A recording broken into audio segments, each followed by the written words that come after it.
যদি কোনো ব্যক্তি 5 ওয়াক্ত নামাজ সালাত সময় মতো আদায় করতে পারে, আল্লাহর নবী তার হাত ধরে জান্নাতে নিয়ে যাবে। বিবি ডাকতে কয়, স্বামী আপনার কাছে টাকা চাই না, ধন সম্পদ চাই না, বাড়ি চাই না, গাড়ি চাই না। বিবি একখান পাইছে। আর আমাদের বউ বায়না ধরে, অফিসারের বউ কয়, ও অফিসার তুমি এত টাকা বেতন পাও, 4-5 সেট গহনা না বানাইলে চলে না। আজকে আমার দেশে অনেক দুর্নীতিদের বইয়ের বাবা এত পরিমাণ স্বর্ণের মুসলমান, এত স্বর্ণ আশ্চর্য হয়ে যায়। মেয়ের জন্য সিন্দুক ভরা, বিবির জন্য সিন্দুক ভরা। আরে কবরে কি নিয়ে যাবি? এই গহনা গুলো নিয়ে যাবি। আমার দেশের ধনীগুলো যদি যাকাত দেয়, গরিব গুলো গরিব থাকে না, বড়লোক হয়ে যায়। ধরে বলেন ঠিক কিনা? কি অবস্থা কবরে!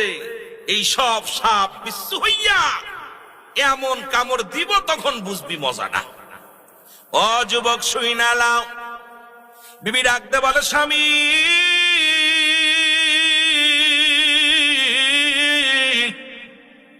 আপনার কাছে কিচ্ছু চাই না, আপনি একটু সুযোগ করে দিবেন।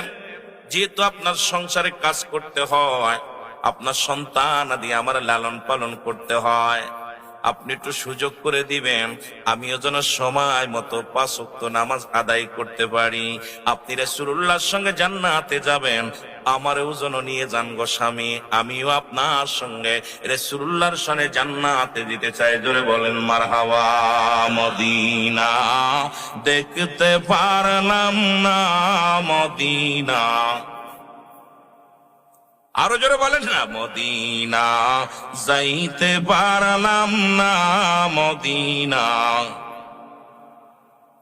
আমি অসহায় তাই এত দূরে রয়ে, বলো অসহায় তাই এত দূরে রয়ে, দূর থেকে সালাম জানাই, বলো দূর থেকে জানাই। মদিনা দেখতে পারলাম না, মদিনা।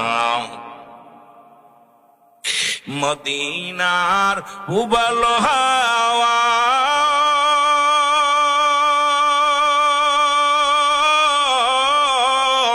পশ্চিমে কই রাসে ধাওয়া,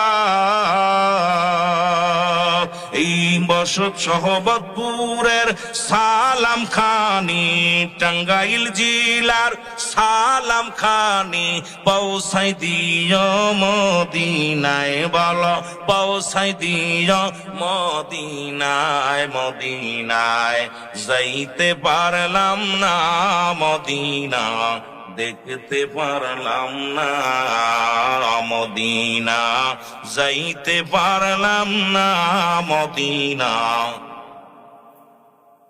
আমি অসহায় তাই এত দূরে রয়ে, বলো অসহায় তাই এত দূরে রয়ে, দূর থেকে সালাম জানাই, বলো দূর থেকে সালাম জানাই। মদিনা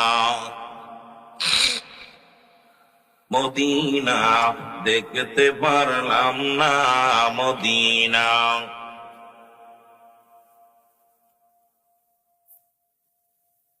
ভাই কষ্ট হচ্ছে? আওয়াজ দিবেন। ইমানদারি একটা গজল গাইতেছি, এড়াও পারেন, এড়াও পারেন নাই রে মুসলমান। একটু আওয়াজ দিবেন। ইমানদারিত্ব একটা পাওয়ার শক্তি বেশি। এই মাটির দাম, আজকের এই ময়দানের দাম সাধারণ দাম না। এটা রিয়াজুল জান্নাহ, বেহেশতের বাগান। আগে হলো বেহেশত, তারপর হলো বাগান। আর জান্নাতের বাগানে কি জাহান্নামীরা আইতো? জাহান্নামীরা ঘুরবো, খালি দূর থেকে দেখবো। ওই ইয়াউমুল কিয়ামতের ময়দানে যখন জান্নাতীরা জান্নাতের ভিতরে খেলা করবে, করবে, আরামে খাবে, করবে, জাহান্নামীরা খালি উকি দিব, দরজা পাইবো না, জানলা দরজা খুঁজা হইতো না। ফেরেশতারা কইবে, বেটা পাইবি কই? দুনিয়ার জান্নাত তো চোখে দেখিস নাই। এটা রিয়াজুল জান্নাহ, বেহেশতের বাগান। আগে হলো বেহেশত, তারপর হলো বাগান। আরে জান্নাতের বাগানে জাহান্নামীরা জীবন হইতো না। জান্নাতি পাগল যারা, জান্নাতের ঘ্রাণ যাদের নেওয়ার চিন্তা আছে, যারা আল্লাহ রাব্বুল আলামিনের আশিক পাগল যারা, মদিনার পাগল যারা, এই পাগলগুলোকে ধরে ঠেকায় রাখতে পারবে না, পাগলগুলো ছুটে চলে আসবে জান্নাতে। যেটা বলেন ঠিক কিনা? ওরাই তো হই হই কাণ্ড, রই রই ব্যাপার, আসিতেছে এক ঝাঁক ডানা কাটা পড়ি, নাসিবে কিনা কমলা সুন্দরী। আরে বাবা, টিকিট 300 টাকা, আইয়া সামনের কাতারে বইতো। জোরে কোন ঠিক কিনা? আর পকেট থেকে টাকা নিয়ে নিয়ে এইরকম সুরে মারতো গায়ে। জোরে কোন ঠিক কিনা? তোদের কাছে টাকা চাই না, ও যুবক, টাকাও চাই না, গান গাইতে চাই না, আয় জীবনে একটা দিন হয়তো জীবনে কত যুবক লেখাপড়া করে চাকরি করবো চিন্তা করছে, আজরাইল আয়া গেছে। কত যুবক বিদেশে যাবে, পাসপোর্ট করা শেষ, আজরাইল আয়া গেছে। সাদ্দাত যেমন জান্নাত বানাইলো, আল্লাহ কয় যাওয়ারে ঢুকতে দিস না, কত শখ করে বানাইছে, শেষ। ঠিক কিনা? ঠিক কিনা? এই জন্য দাদু ভাই, কার জীবনের শেষ মাহফিল বলতে পারি। যেটুক সময় পাবেন, 80 বছর 50 বছরের জিন্দেগি পাইছেন, এই সময় অবহেলা না হারাইয়া এই জান্নাত যখনই দেখবেন, আপনি আল্লাহ জিকির করবেন, আমার নবীর প্রেমের পাগল হইবেন, আপনি দুনিয়ার মধ্যে মা বাবার খেদমত করবেন, এই দুনিয়ার মধ্যে বেশি বেশি কানবেন, চোখের পানি ফেলবেন, লাভ আছে বাবা। কারণ আগামী দিন বাঁচবো কেউ গ্যারান্টি দিতে পারবো না। জোরে বলেন ঠিক কিনা? আরো জোরে বলেন ঠিক কিনা? এ দুনিয়ার যুবক শুই না নাও, এরে নবীজি সালাম ফিরা নামাজ শেষ করিয়া গো, নবীজি একদিন নয়, দুদিন নয়, কয়েকটা দিন দেখতে লাগলেন সাহাবীকে আর দেখতে পায় না। আসে মসজিদে নামাজ শেষ করিয়া, নবী সালাম ফিরে, আসসালামু আলাইকুম ওয়া রাহমাতুল্লাহ, আসসালামু আলাইকুম ওয়া রাহমাতুল্লাহ। নবী দেখে বাম দিকে সালাম ফিরে, আব্দুল্লাহ আনসারী দৌড় মারে। নবীজি বলে, আমার সাহাবীরা রে, আব্দুল্লাহ আনসারী তো প্রতিদিন নামাজে আসে, কিন্তু সালাম ফিরে দৌড় শুরু করে, কারণটা কি? সাহাবীরা বলে, হ নবী, দই তো দুনিয়ার প্রেমে পড়ে গেছে, দুনিয়ার কোন প্রেমে পড়ে গেছে, হয়তো ছেলে মেয়ের প্রেমে পড়ে গেছি। ইয়া রাসূলুল্লাহ, ইয়া হাবিবাল্লাহ। নবী বলে, না, আমি নিজে যাব, খবর নিব, আব্দুল্লাহ আনসারী কি হয়েছে আমি খবর নিব। নবীজি গুটি গুটি পায়ে নামাজ শেষ করে চলে গেলেন। আব্দুল্লাহ আনসারীর বাড়ি যা সালাম দেয়, আসসালামু আলাইকুম ইয়া আহলাল বাইত। নবীজি একবার নাই, দুবার নাই, 3 বার সালাম দিছে গো।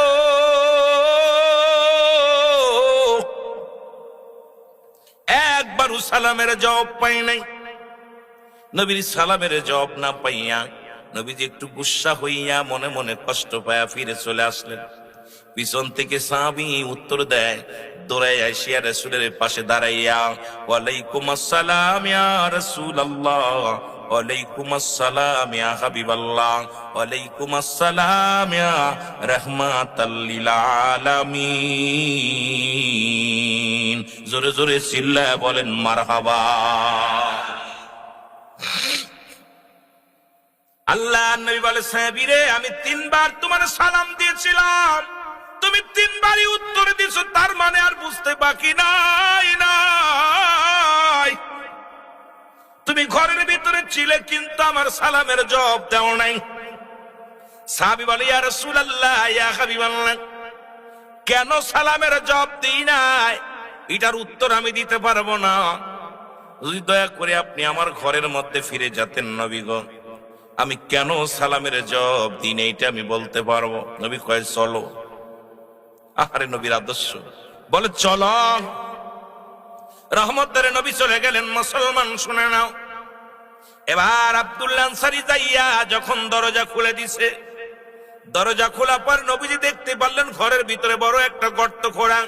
আল্লাহ, কি খোঁড়া? গর্ত খোঁড়া। নবী বলেন, আনসারী, তোমার ঘরের মধ্যে এত বড় গর্ত কেন? বলে, ইয়া রাসূলুল্লাহ, ইয়া হাবিবাল্লাহ, যখন আপনি আমাকে সালাম দিয়েছিলেন তখন আমি গর্তের ভিতরে উলঙ্গ অবস্থায় বসেছিলাম নবী গো। আল্লাহর নবী ডাকতে বলে, আনসারী,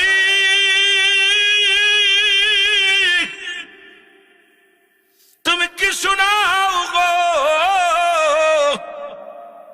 আনসারী বলে, নবী গো, আপনি যখন আমার সালাম দিয়েছিলেন নবী গো,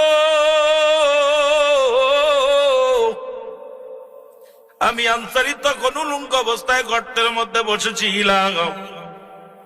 নবী কয়, কেন, কিসের জন্য বসেছিল? সাহাবী বলো, বলে, নবী গো, আমরা স্বামী স্ত্রী মিলিয়া মাত্র একখানা পোশাক, একখানা কাপড়, যখন আজান পড়ে যায় আমার বিবি গর্তের মধ্যে উলঙ্গ হয়ে বসে থাকে, আমি নামাজে চলে যাই, নামাজ শেষ করে দৌড়াইয়া বাড়ি আসি, ইয়া রাসূলুল্লাহ ইয়া হাবিবাল্লাহ। আবার আমি গর্তের মধ্যে প্রবেশ করে কাপড়টা খুলে দিই, আমার বিবি এই কাপড়টা পরিধান করে নামাজ আদায় করে। আমার নবী কয়, সাহাবীরে কি শুনাইলা? বলি, ইয়া রাসূলুল্লাহ ইয়া হাবিবাল্লাহ, আমার বিবি আমার কাছে দাবি করেছে, স্বামীরে আপনি 5 ওয়াক্ত সালাত জামাতের সঙ্গে আদায় করিয়া জান্নাতে যাবেন রাসূলুল্লাহর সঙ্গে, আমাকে সঙ্গে নিবেন স্বামী গো, আমাকে একটু সুযোগ দিবেন, আমিও যেন সাথে যেতে পারি। তখন থেকে নবী গো আমি সালাম ফিরে দৌড়ে বাড়ি আসি, যাতে আমার বিবি সময় মতো নামাজটা আদায় করতে পারে। আমার নবী ডাকতে বলে, আনসারী আয় আয়, আমি নবী ওয়াদা করলাম, কথা দিলাম, তোদের স্বামী স্ত্রী দুজনকে নিয়ে আমি নবী জান্নাতে যাব। জোরে বলেন মারহাবা। এ যুবক ভাইরা আমার শুনে নাও, এই সওবতপুরের জমিনে এমন কোন গরিব নাই যার এক টুকরা কাপড় আছে গো, যে ভিক্ষা করে খায় তারও 10 কান 12 কান কাপড় আছে, যে ফকির তারও 4-5টা কাপড় আছে। জোরে বলেন ঠিক কিনা? এর নবীর সাহাবীরা যদি এক কাপড়ে স্বামী স্ত্রী নামাজ পড়তে পারে, আজকে মুসলমানের এত নামাজের ওয়াজ দরকার কি মুসলমান শোনো? এরপরও এত সুযোগ পাওয়ার পরও নামাজ তোমরা আদায় করো না। কাফের এবং মুসলমানদের মধ্যে পার্থক্য হলো নামাজ। ও দাদু ভাইরা শুনে নাও, এই নামাজ তুমি ছেড়ে দিছো রে মুসলমান। কি ওয়াজ করবো আজকে? ওয়াজ তো নাই, দেশের মধ্যে ওয়াজ নাই, পর্দার ওয়াজ করা যায় না, নামাজের ওয়াজ করা যায় না, সুদ ঘুষের ওয়াজ করা যায় না, সমাজ জাতি শেষ হয়ে গেছে রে বাবা। কিন্তু একবার কি চিন্তা হয় না, এই দুনিয়া থেকে বিদায় নিতে হবে, মরণের পেয়ালা পান করতে হবে, মরণ যে কোনো মুহূর্তে আসতে পারে, দুনিয়ার জিন্দেগি শেষ হয়ে যাবে, ওই কবরের জিন্দেগি আসবে। ওই কবরের জিন্দেগি যদি ভালো না হয়, বিপদের কোনো শেষ নাই। জোরে বলেন ঠিক কিনা? স্বামী স্ত্রী মিলা এক কাপড়ে নামাজ পড়েছে, জামাত ছাড়ে নাই। আর আমাদের দেশে আজান পড়লে মুসল্লিদের খোঁজই পাওয়া যায়। আসতে পথে 2টা মসজিদ আমরা আসর পড়লাম, জোহর পড়লাম, দেখি অবস্থা গ্রামের মধ্যে 7 জন 8 জন। আশ্চর্য হয়ে যায়, এগুলো দেখলে লজ্জা লাগে। ইমাম রে জিগাইলাম, হুজুর কত লোক আছে? 300 ঘর। 300 ঘর? 300 ঘর, মুসল্লি 7 জন, বাকিগুলো কি মারা গেছে? এই সমস্ত বড় কষ্ট, দুঃখজনক। এগুলো কি একবার কারে বুঝাইবো? ভালো মন্দ পাগলও বোঝে, কোনটা ভালা কোনটা মন্দ পাগলে বোঝে না। কথা বলেন, যার ভালো সে তো পাগলও বোঝে। আমার ভালো আমি নিজে কেন বুঝতেছি না? কেন জ্ঞান নাই? কেন বিবেক না? এগুলো ভাবতে গেলে বড় কষ্ট হয়। এ যুবক, দিলের কান্ডা লাগা শোনো গো, বলতেছিলাম দিনে তোমার মৃত্যু হয় না, রাতে মৃত্যু হবে, মধ্যে কোনো সন্দেহ নাই। মনে আছে কথা? বলতেছিলাম মরণ হয় 2 টাইমে, একটা রাত একটা দিন। বলতে যে একটু পিছনে চলে গেলাম নামাজের দিকে রে মুসলমান। ওরে একটা হলো দিনের বেলা, একটা হলো রাতের বেলা রে মুসলমান। এর রাত যখন শুরু করলা, দিনের মধ্যে সারাদিন তুমি কতই না আনন্দ ফুর্তি করলা, কত আল্লাহর নিয়ামত তুমি ভক্ষণ করলা। ও বান্দা, রাতের শুরু হলো মাগরিব, 3 রাকাত ফরজ নামাজ তুমি আদায় করলা, তুমি হয়ে গেলে আল্লাহর গোলাম। কার গোলাম? ভয় পাচ্ছেন না? মানুষের গোলাম না পীর সাহেবের গোলাম না মৌলবীর গোলাম? কার গোলাম? ভয় পান কেন? কার গোলাম? আপনি আল্লাহর গোলাম হয়ে গেলেন। কার গোলাম? আল্লাহর গোলাম। এবার 2 রাকাত সুন্নাত নামাজ তুমি আদায় করলা, সঙ্গে সঙ্গে হয়ে গেল নবীর প্রেমিক। কার? যিনি বলেন প্রেমিক কার? প্রেমিকেরা দিশে হারা, প্রেম তো মরে না। সুবহানাল্লাহ বলেন, আমার সাথে বলেন, আল্লাহর প্রেমিকেরা দিশে হারা, প্রেম তো মরে না। বলেন প্রেম তো। এর প্রেম করেছেন মুসা নবী, তোর পাহাড়ে গেছেন চলিও, ওরে পাহাড় জইলা সুরমা হইল মূসা কেনে জ্বলে না প্রেম তো। আইরে প্রেম, এই শীতের রাত্রে নামাজ পড়লে এই প্রেম সারবে না, আমার আল্লাহ তোমারে বিফলে দিবে না। এই যে জান্নাতের বাগানে এসেছো, এটা বিফলে যাবে না। যেটা বলেন ঠিক কিনা? এ দুনিয়ার মুসলমান, দিলের কান্ডা লাগা শোনো, এবার রাতের মধ্যে যদি তোমার মরণ হয়ে যায় গো, তোমার মরণটা হবে আল্লাহর গোলাম, রাসূলের প্রেমিক। জোরে জোরে চিল্লায়া বলা যাবে না আল্লাহু আকবার। এখন ফজরও নাই, আসরও নাই, জোহরও নাই, মাগরিব নাই, নামাজের দ্বারে নাই রে মুসলমান। তুমি কেমনে মইরা শান্তি পাইতে চাও রে মুসলমান? মানুষের তিনটা বিপদ, নাম্বার 1 হলো মানুষের মরণ, 2 নাম্বার বিপদ হলো কবর, 3 নাম্বার বিপদ হলো কিয়ামতের ময়দান। জোরে বল আল্লাহু আকবার। 1 নাম্বার বিপদ হলো মরণ। এই মরণের পেয়ালা পান করতে হবে, এর মধ্যে কোনো সন্দেহ নাই। মরণের কথা বলতে গেলে বুকের ভিতরে বেদনা বেড়ে যায়, বড় কষ্ট হয়। আল্লামা মুফতি আমজাদ আলী সাহেব একটা কিতাব লিখলেন, কিতাবের নাম্বার শরিয়াত। এই কিতাবের মধ্যে লিখতে যায় বললেন, দুনিয়ার মানুষ শোনো, মানুষ যখন মারা যায় 70টা তাজা উটের গায়ের চামড়া জবাই না করিয়া উল্টো দিকে টান দিয়া লবণ আর মরিচ লাগা দিলে যতটুকু যন্ত্রণা হয় রে, এর চাইতে 70 গুণ যন্ত্রণা হলো একটা সাধারণ মৃত্যু। এখন আমরা কত মানুষের লাশ গোসল করাইলাম, কত মানুষের দাফন করাইলাম, কত মানুষের জানাজা পড়াইলাম। দেখা যায় বাবা মৃত্যুর কালে জিহ্বাটা বড় হয়ে গেছে, মরণের সময় চোখ দুটি বড় বড় হয়ে গেছে, মরণের সময় বাবা মা পায়খানা প্রস্রাব করে দিছে, মরণের সময় মুসলমান একটা অঙ্গ পড়ে গেছে। ওই চোখ দুটি কত বন্ধ করতে যায়, বন্ধ করা যায় না। হায়রে যুবক, দিলের কান্ডা লাগা শোন, ওই জিহ্বাটা বাইর হয়ে গেছে, জিহ্বাটা ভিতরে দেওয়া যায় না। কত মানুষ পায়খানা প্রস্রাব করে দেয়। এই পৃথিবীর মধ্যে মৃত্যুর যন্ত্রণা থেকে বাঁচার সম্ভাবনা নয়, যে কোনো মুহূর্তে আমি আপনি চলে যেতে পারি। এই মরণের চিন্তা আমাদের করার দরকার আছে কিনা? জোরে জোরে চিল্লায় বলা যাবে না ঠিক কিনা? কুরআনুল কারীমের মধ্যে যতগুলো আয়াত আছে আপনি অস্বীকার করতে পারেন, ছোট্ট একটা আয়াত অস্বীকার করার মতো ক্ষমতা নাই। আল্লাহ রাব্বুল আলামিন বলেন, কুল্লু নাফসিন যায়কাতুল মাউত। রাসূল বলে মেরকাত শরীফ মেরকাতের 10ম খণ্ড 722 নম্বর পৃষ্ঠা, তাফসীরুল বায়ান 5ম খণ্ড 524 নম্বর পৃষ্ঠা। রাসূল বলছে লা ইয়ামুত। আরে মুসলমান, এমন ইমানদার হও, এমন ইমানদার হও, এমন আল্লাহর গোলাম হও, এমন নবীর প্রেমিক হও গো,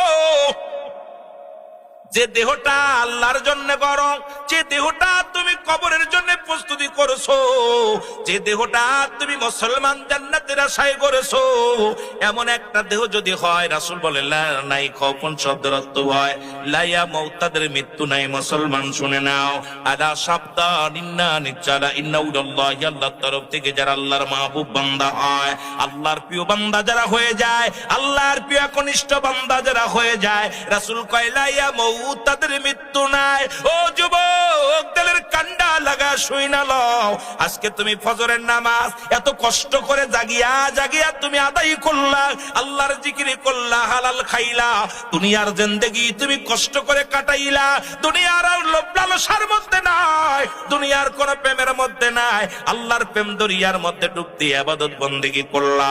এমন দেহ যদি গড়তে পারো, এই দুনিয়া থেকেও শান্তি, কবরের জগতও শান্তি। এই দেহটা বানানোর দরকার আছে কিনা? আর একটু জোরে জোরে চিল্লায় বলেন আছে কিনা? আমার মরণ আসিবে কখন কেউ তো জানি না, আমার এ আমি চলে যাব, আমায় তোমরা ভুইলা যাইও না, আমি চলে যাব। আরো জোরে বলেন, আমি চলে যাব, আমায় তোমরা যাইও না, আমার মরণ আসিবে কখন কেউ তো জানি না। আমার টাকা পয়সা দালান কোটা যাহা করেছি, সব কিছু ফেলাইয়া যাদি একাই চলেছি। আরে কার জন্য তুমি সুদ খাও,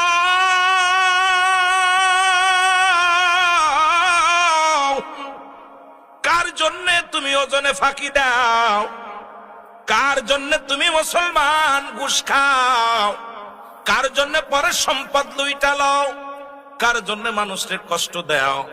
ও দরদি বন্ধু শুনে নাও, এই দুনিয়ায় সম্পদের পাহাড় বানাইলাম, এই দুনিয়ার সম্পদ খাবে লোকে, তোমার দেহটা খাবে পোকে। জোরে বলেন ঠিক কিনা? উকামা করে খাবে তোর দেহ খানা। এ হারামখোর, এ হারামখোরের আসন, এই জিন্দেগির মধ্যে হারাম খাইলি, ঘুষ খাইলি, সুদ খাইলি, দেহ বানাইলি, বড় দাদা বানাইলি দেহটারে। এই দেহটা খাবে পোকে, তোর সম্পদ খাবে লোকের। মুসলমান একটা ইমাম গত কয়েক মাস আগে দেখেছেন রে মুসলমান, কুমিল্লার জমিনে একজন ইমাম সাহেব মরে যাওয়ার পর উনি 23টা বছর ইমামতি করেছে, একটা টাকা পর্যন্ত নেন নাই। এই 23 বছর ইমামতি করেছেন, কোনদিন কোন মুসল্লির বাড়ি যায় ভালো মন্দ খায় নাই। বাড়িতে যদি একটা ডিম রান্না করে, মুসল্লির বাড়ি দাওয়াত নিলে সেই ডিমটা খায়। মুসল্লির নিজের বাড়ি যদি মাছ থাকে, অন্য বাড়ি দাওয়াত পাইলে মাছটা খায়। এমন একজন ইমানদার দুনিয়া থেকে বিদায়ের পরে মুসলমান দীর্ঘ কয়েক বছর পরে কবরটা ভাঙলো। এই কবরটা ভাঙা পর দেখা গেল কবরের কাপড়ের কাপড় পর্যন্ত পচে নাই, কবরের তার লাশটা পচে নাই। ও দরদি বন্ধ শুই না নাও। এবার তার ছেলেকে জিজ্ঞাসা করা হলো, বলল আমার আব্বা জান, আমি দেখেছি যখন বড় হয়েছি, আমার আব্বারে দেখেছি মানুষ যখন ঘুমায় পড়তো, ওই নিশি রাত্রে জাগিয়া জাগিয়া আমার আব্বা জান তাহাজ্জুদের নামাজ আদায় করতো গো। ছেলে ডাকতে বলো, সাংবাদিক ভাইরা শোনো, আমার আব্বা জানকে আমি জীবনে কোনোদিন দেখি নাই, কোনদিন দেখি না আর আমায় এসে থাকতে।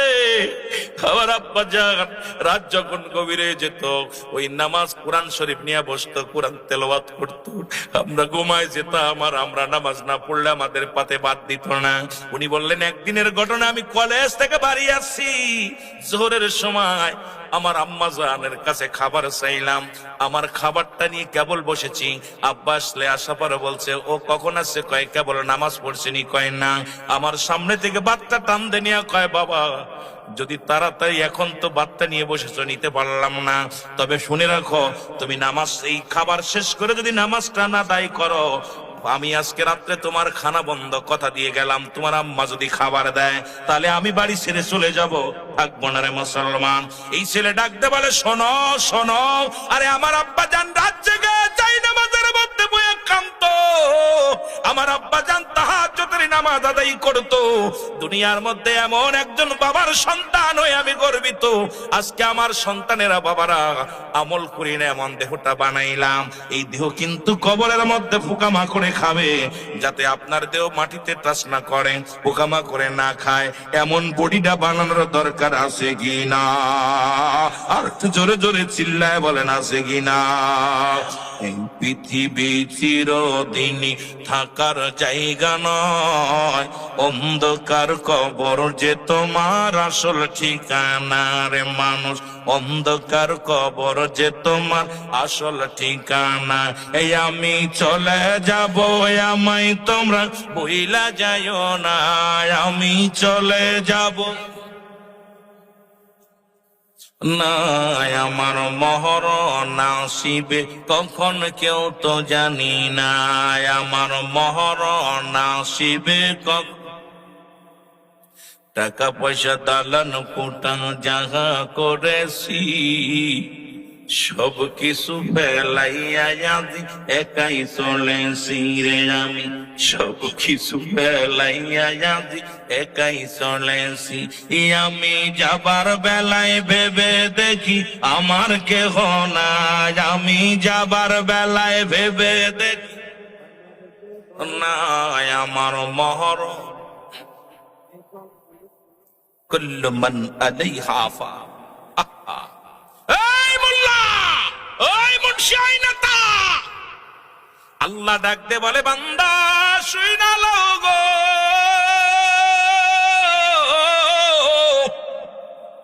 আল্লাহ বলে বান্দার এই জমিনের মধ্যে আমি কিচ্ছু বলতে কিচ্ছু রাখবো না। ঘোষণা কার? কুল্লু মান আলাইহা ফান। সব শেষ করে দিবে কে? যারা বলেন করে দিবে কে? আল্লাহ কয় বান্দা এই জমিনের মধ্যে কিচ্ছু বলতে কিচ্ছু থাকবে না গো। আর রূপ জৈবন দেখায়া কত সারা পাগল করলা, ও আমার মা বোনেরা সন্তর রূপ জৈবন থাকবে না। ক্ষমতার দাপট দেখাও, 10 বছরের ক্ষমতা, 20 বছরের ক্ষমতা, ওরে চেয়ারম্যান হইয়া মেম্বার হইয়া কত মাতবাড়ি করো, গায়ের জোর দেখাও, সম্পদ পায় গায়ের জোর দেখাও। আল্লাহ কয় বান্দা এই দুনিয়ার মধ্যে কিচ্ছু বলতে কিচ্ছু থাকবে না। এই দুনিয়ায় যত মাটি আছে মাটিগুলো পুড়ে হয়ে যাবে তামা। আল্লাহ আল্লাহ, এই জমিনের মধ্যে যত মাটি আছে মাটিগুলো পুড়ে হয়ে যাবে তামা। 3 ভাগ পানি 1 ভাগ মাটি, এই পানিগুলো পুড়ে হয়ে যাবে ছাই। আরে কপাল শুনে লাও, এত পানি পিপাসা লাগলে পানি দিয়া তৃষ্ণা মিটা। আল্লাহ কয় পানিগুলো পুড়ায় বানায় দিব ছাই, জমিনটা পুড়ে হয়ে যাবে তামা। যেদিন কিচ্ছু বলতে কিচ্ছু থাকবে না, থাকবো শুধু আমি আল্লাহ। আমি আল্লাহ থাকবো আমার নবীর ভালোবাসা নিয়া। এই জন্য আমি আপনাদেরকে বারবার বলি মুসলমান শোনো, গোলামি করো আল্লাহর, প্রেমিক হও নবীর। যদি দুনিয়া থেকেও শান্তি, কবরে শান্তি, গোলাম হও আল্লাহর, প্রেমিক হও নবীর। এই দুইটা যদি ঠিক রাখিয়া কবরে যাইতে পারো, আল্লাহর জিন্দেগিটা, ও মুসলমান তোমার জিন্দেগিটা সুন্দর হবে। জোরে জোরে বলো ঠিক কিনা? হায় হায়, সব শেষ করে দিবে। এত পানি, এই পানি পুড়ে ছাই হবে, কি হবে? জোরে বলেন না, কি হবে? কথা বুঝতে কষ্ট হচ্ছে? আমার বাড়ি মাগুরায়, মাগুরা জেলার ভাষা আর আপনাদের ভাষা এক না। তবে ওই আয়সা কিছু কথা শুনছি, এই জন্য কিছুটা অনুভব করতে পারছি আপনার এই ভাষায় কথা বলেন। কথা বুঝেন? এক দেশের গালি এক দেশের বলি। একটু আগে আগে চলে আসছে, এরপরে কথা যা বলতেছি যদি না বোঝেন, একটা হলো জুমলায়ে খবরিয়া, জুমলায়ে ইনশায়া। যারা গ্রামার পড়ছেন, যারা আরবি পড়েন, এরা বুঝবেন ভালো। জুমলায়ে খবরিয়া বক্তা মনের ভাব প্রকাশ করলে শ্রোতা সহজেই বুঝতে পারে, এটাকে বলা হয় জুমলায়ে খবরিয়া। জুমলায়ে হিংসায়া বক্তা মনের ভাব প্রকাশ করলে কচু কলা কচু কিছু বোঝে না, খালি ইয়েস নো ভেরি গুড। কথা বুঝেন? আমি যা কইতেছি যদি বলেন হা হা হা, তাহলে লস। সকালবেলা কোন বাঙালি হুজুর নিয়ে আইলো রে, হুজুরের কথা কিছু বুঝলাম না। এমন ভাবে বুঝাইতেছি, এমন ভাবে কথা বলতেছি, এরপরে যদি না বোঝেন বলবেন হুজুর আমি বুঝতেছি না। এত কষ্ট করে বাসাই বক্তার তো অভাব নাই ভাই, আপনাদের এলাকায় অসংখ্য লামাই ক্রাম। আমার এত দূর থেকে আনছেন, বাসাই করছেন, রুল আমিন সাহেব আসবে, 2টা কথা শুনবো। তা আমার বাবার এত কষ্ট করে আনা পড়ে আমি যদি না বুঝাইতে পারি, আমি ব্যর্থতা, আমার ব্যর্থতা।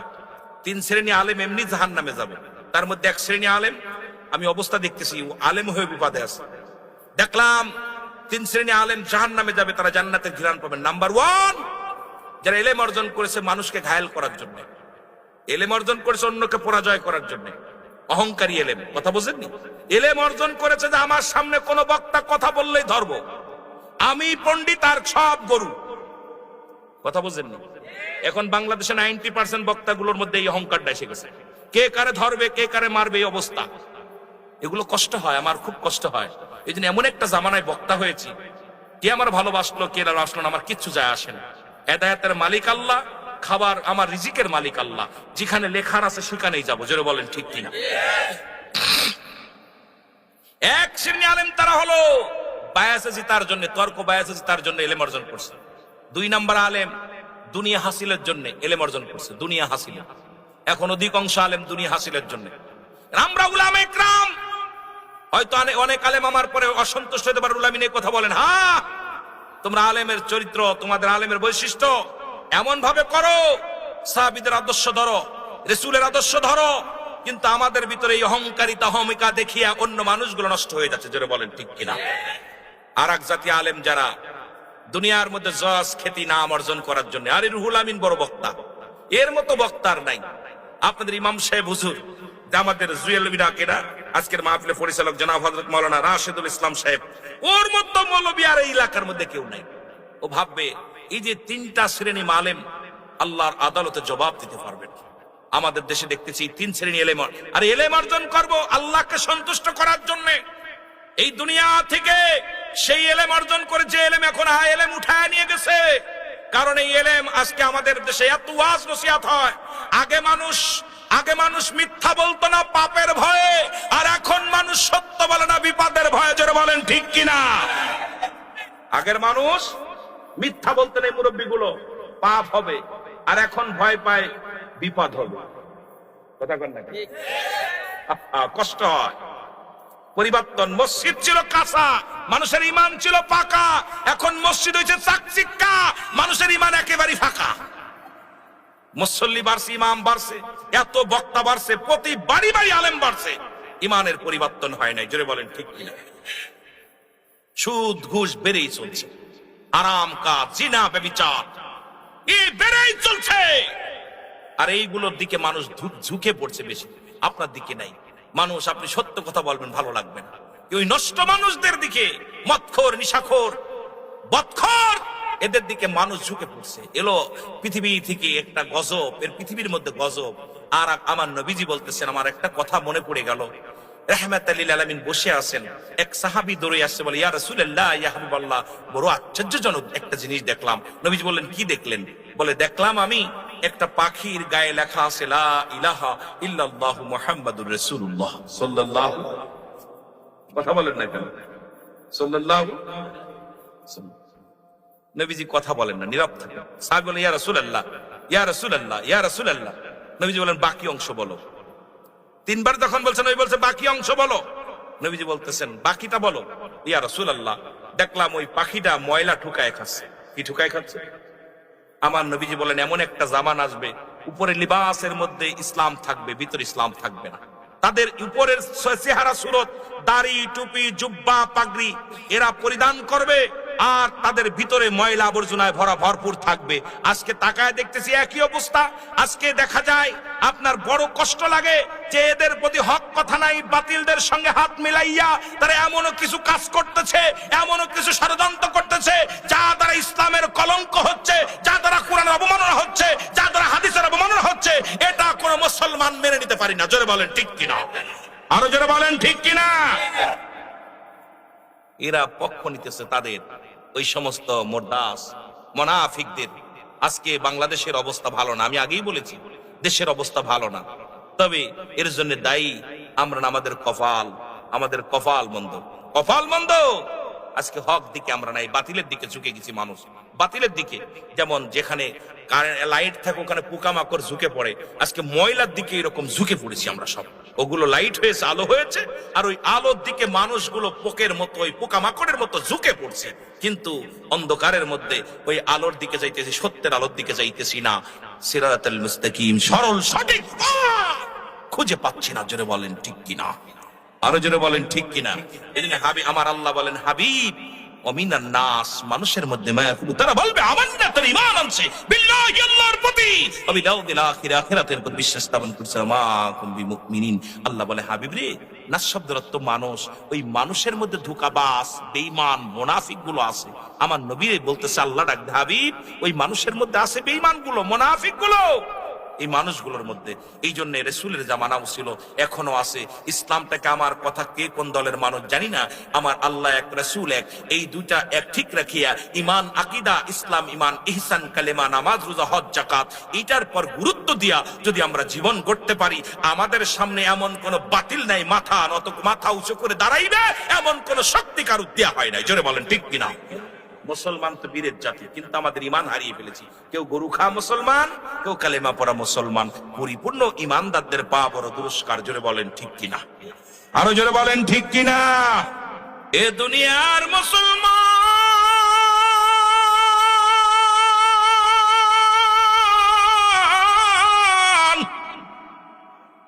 মৃত্যুর কথা আমি বলতেছিলাম, দিলের কান্ডা লাগা শোনো। বাদদিকার ঘোরার টাইম নাই। মরণের কথা বলতেছিলাম, এক নম্বরে বিপদ হলো মরণ। এই মরণের চিন্তা কেন তোমার ভিতরে হয় না? এরে মুসলমান, 3-4 ব্যক্তি এখনো দুনিয়ার মধ্যে জিন্দা আছে গো। নাম্বার 1 হলো মুসলমান, শুনে নাও, হযরত ইদ্রিস আলাইহিস সালাম এখনো জান্নাতের মধ্যে আছে জীবিত অবস্থায়। হযরত ঈসা আলাইহিস সালাম উনি আসবেন আখিরি নবীর উম্মত হইয়া। জোরে জোরে বলেন ঠিক কি? আর একজন ব্যক্তি মুসলমান যিনি পানির দায়িত্ব আছেন, হযরত খিজির আলাইহিস সালাম। আর একজন ব্যক্তি জীবিত আছে দুনিয়ার মধ্যে মুসলমান, শোনো, তিনি হলো পাহাড়ের দায়িত্ব আছে একজন নবী। তার নামটা জানা আসেনি আপনাদের? ওনার নামটা পাহাড়ের দায়িত্ব, এর নামটা হলো হযরত ইলিয়াস আলাইহিস সালাম। আর একটু জোরে, এ যুবক, এই ইদ্রিস আলাইহিস সালামের একবারে মৃত্যু হয়েছে, আবার জিন্দা হয়েছে, উনি জান্নাতের মধ্যে আছে। এখন যদি কথা বলতে চান একটা কষ্ট পাবে। আজকে কাতি পূজা, মূর্তি পূজা, কত কিছু বানাইলা রে মুসলমান। শোনো, আজকে কেন আমাদের ভিতরে আজকে কেন ঈমান নাই, আকীদা নাই? আল্লাহ কয়জন? আল্লাহ বলেন, আমার সাথে বলেন, বিসমিল্লাহির রাহমানির রহিম। কুল হুয়াল্লাহু আহাদ, আল্লাহুস সামাদ, লাম ইয়ালিদ ওয়া লাম ইউলাদ ওয়া লাম ইয়াকুল লাহু কুফুয়ান আহাদ। আল্লাহ ডাকতে বলে, হাবিব,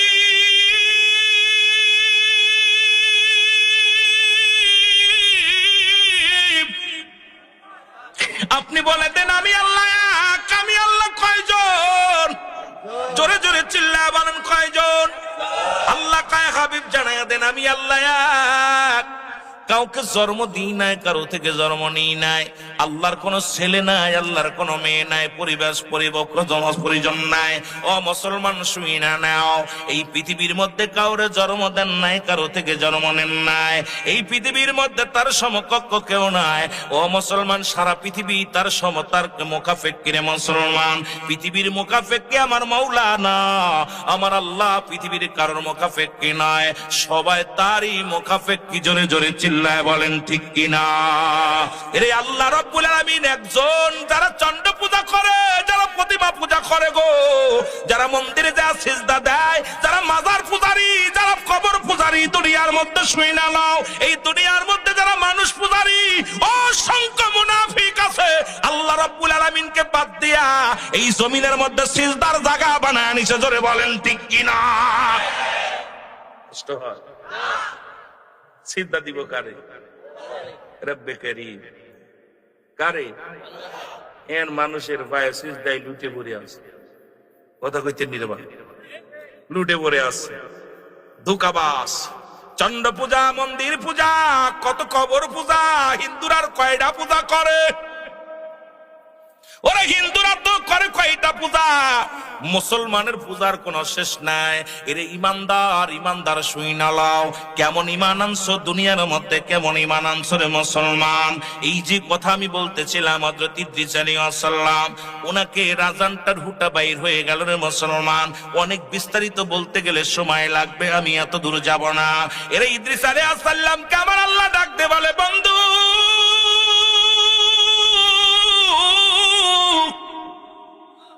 তুমি জান্নাতের মধ্যে আছো, জান্নাত পায় হ্যাপি কি না বলো? বলে, রব্বে কারীম, তোমার জান্নাতের কোনো সীমা নাই। তুমি যে ইমানদারদের জন্য প্রস্তুতি করে রাখছো কয়টা জান্নাত? আমার সাথে পড়েন, বিসমিল্লাহির রাহমানির রাহিম। উইদ্দাত লিল মুমিনিন।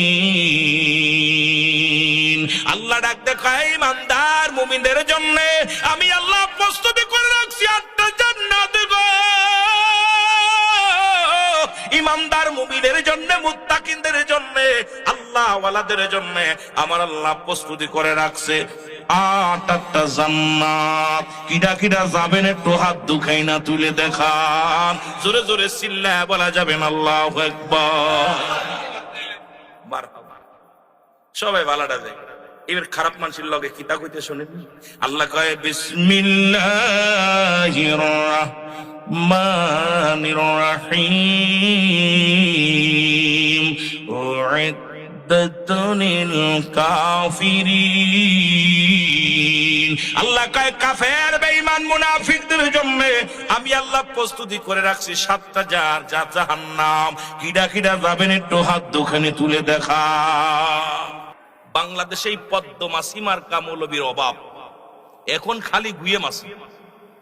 ওই গুয়ে মাছিগুলো ময়লার পরে পড়তেছে, মধুর পরে পড়তেছে, রসগোল্লার পরে বসে খাচ্ছে, মানে কি মজা, কথা বুঝছেন? আবার পায়খানার পরে বইয়া বইয়া খুঁজছে, খুব মজা।